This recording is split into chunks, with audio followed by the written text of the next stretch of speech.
Extra. Alexander. Origins. No one could say for sure what his true identity was, but rumors suggested he was connected to the Windsor family from 27 years ago. 27 years ago, the leaders of Vanderbilt Holdings and Windsor Group weren't exactly close friends, but they were business partners. So when Vanderbilt Holdings got involved in a major tax evasion scandal and Carter's father came to the Windsor family for help, the head of the Windsor family, who had initially planned to stay out of it, took pity on the man with young children. He chose to lend some money to old Mr. Vanderbilt, hoping to help them through the crisis. What he never expected was that old Mr. Vanderbilt packaged this aid as an open collaboration, dragging the clean Windsor Group into the mud. Old Mr. Vanderbilt took advantage of the situation and shifted all the blame onto the severely damaged Windsor Group, clearing himself and Vanderbilt Holdings of all suspicion. The Windsor couple failed to clear their names and were imprisoned. Both were upright and principled people and suffered immensely in prison. In the end, they both committed suicide behind bars. Old Mr. Vanderbilt bribed the greedy younger brother of the Windsor Group's head and took away the Windsor's young child. This wasn't out of any guilt or remorse.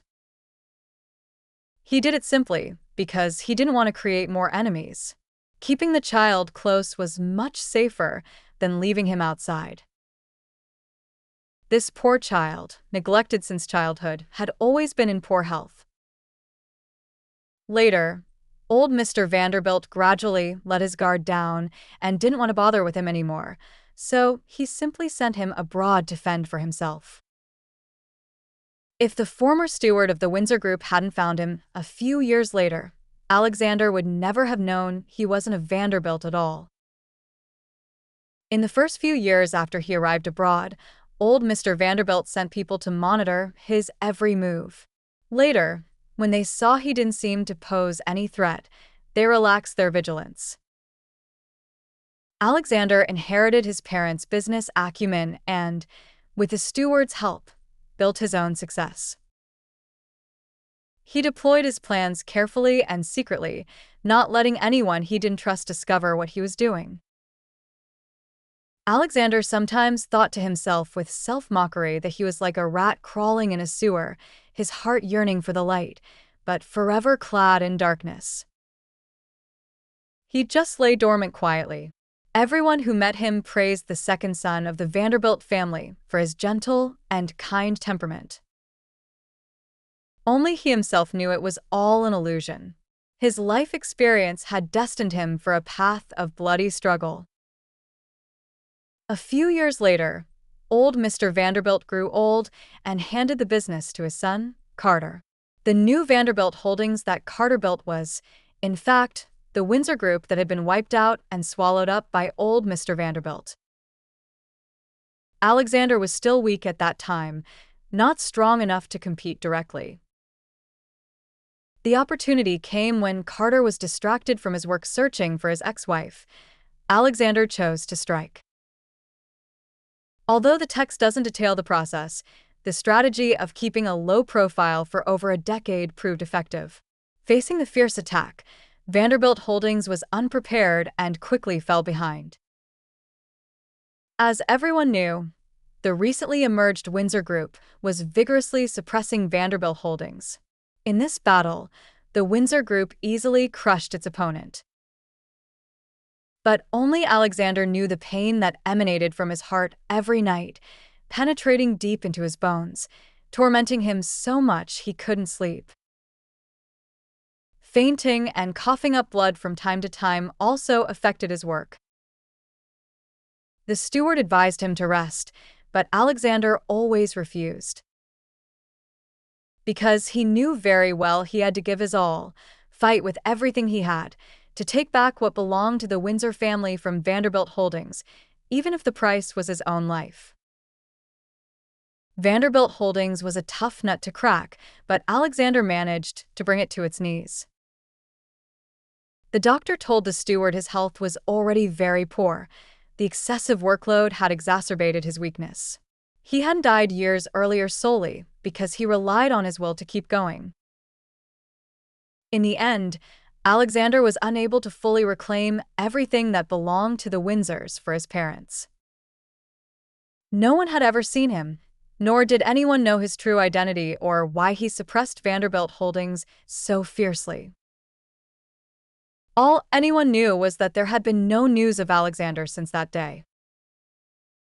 People only remembered that at that time, no company dared to compete with the Windsor Group. And the person in charge of the Windsor Group was even more of a legend. Later, no one knew where he went. Light. The person monitoring Carter domestically sent a message to Alexander saying Carter had just divorced Claire. Claire. He was very familiar with her. To find Carter's weaknesses, Alexander knew everyone around him, including Lily and Claire. However, when he got information about Claire's whereabouts a few days later, he suddenly felt something was wrong. Claire and Carter had shared a mutual affection in their early years and became a couple, though neither explicitly confessed. Later, Lily came between them, and Carter mistakenly regarded her as a savior, falling for her over time. But Claire had always been deeply in love with Carter for years. Why did she suddenly change her mind, choose to give up so decisively, and even demand $150 million and a house to travel, without looking sad at all? Discovering that one of Claire's trips was to his country, he decided to meet her in person. It would be best if he could find some use for her. After meeting Claire, Alexander knew it was definitely not the same person. How to put it, just different. You could feel it. But Alexander didn't care. As long as her body was Claire's, she was useful. Actually, deciding to return to the States was very risky. It meant leaving his own circle of protection. But that little girl disguised as Claire was really somewhat concerning. You could say she wasn't capable, yet she was more aggressive than Claire. If you offended her, she could be ruthless. But if you said she was invulnerable, how could she look so wronged she burst into tears, even while unwilling to admit defeat in her heart? Alexander had originally just sent someone to follow her, but after hearing his subordinate's report, he found it somewhat amusing, so he followed to take a look. Finally, when the little girl was truly at a loss, he felt compelled and walked in. Claire, I'm sorry, I was late because of traffic. What happened? The little girl raised her hand to wipe her tears, a little stunned.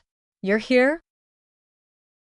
She looked so pitiful that Alexander couldn't help but curl his lips and say, Well, I'm here. Behind her was Lily, ambitious and capable. She was originally a top candidate for collaboration, but Alexander, for some reason, chose this girl. Miss Scarlett. Alexander walked over and stood beside the little girl, looking down at the disheveled Lily. Why are you here? Lily obviously didn't recognize him. She looked at the little girl, then at him. You know me? Big brother already knows what you did. Alexander interrupted her and handed her a lab report. Why did you deliberately fake symptoms? Big brother doesn't love you anymore. There's nothing you can do to win him back. Lily took the paper, and the people behind her buzzed with discussion. Alexander put his hands in his pockets and smoothed the girl's hair with one hand. Claire mistook me for her older brother. Now that the misunderstanding is resolved, Claire and I are getting married. Please don't slander her like this in the future, Miss Scarlett. Let's go. Alexander pulled up the little girl who was still dazed and looking down. It's okay. I'm here. After leaving the dessert shop, Alexander took her to his car and asked the driver to take her home. Seeing her hesitate to speak after getting out, he didn't say more. Get some rest. Don't overthink it. Before the little girl could react, Alexander told the driver to leave. The next day, when Alexander received the thank you message from the little girl, he could almost imagine how conflicted she had been. It made people laugh. Clary,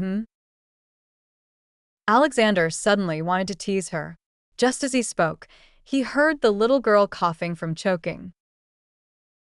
Sounds good. It's settled then. After hanging up, Alexander recited it softly a few times and laughed. It really does sound good.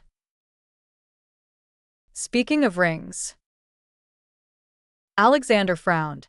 Carter had given her a ring before, even if it was given to Claire. But he still felt somewhat frustrated.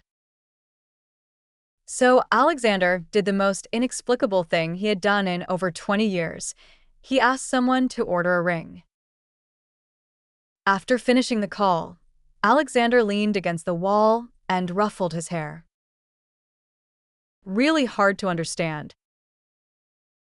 The little girl in front of him smiled and said, "Yours looks better." Alexander suddenly understood his own behavior.